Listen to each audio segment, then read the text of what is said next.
এতটুকু আত্মবিশ্বাস ছিল, যতদিন দুজন বাজবন্ধুতে একে অপরের উপর আস্থা এবং ভালোবাসাটুকু থাকবে। দেখেন, তার সেই ভালোবাসাতে আজকে গুড়ে বালি।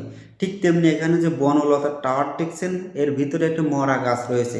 এই গাছটা যখন জীবিত তরতাজা ছিল, তখন তার গোড়াতেই বনলতাটি জন্মেছিল।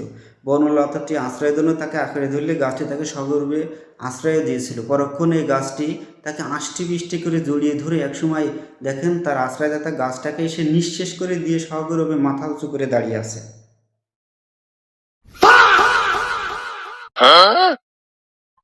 এতটুকু আত্মবিশ্বাস ছিল, যতদিন দুজন বাজবন্ধুতে একে অপরের উপর আস্থা এবং ভালোবাসাটুকু থাকবে। দেখেন, তার সেই ভালোবাসাতে আজকে গুড়ে বালি। ঠিক তেমনি এখানে যে বনলতার টাওয়ার দেখছেন, এর ভিতরে একটা মরা গাছ রয়েছে। এই গাছটা যখন জীবিত তরতাজা ছিল, তখন তার গোড়াতেই বনলতাটি জন্মেছিল। বনলতাটি আশ্রয়ের জন্য তাকে আঁকড়ে ধরলে গাছটি তাকে সগর্বে আশ্রয় দিয়েছিল। পরক্ষণে এই গাছটি তাকে আষ্টি বৃষ্টি করে জড়িয়ে ধরে একসময় দেখেন তার আশ্রয়দাতা গাছটাকে এসে নিঃশেষ করে দিয়ে সগৌরবে মাথা উঁচু করে দাঁড়িয়ে আছে।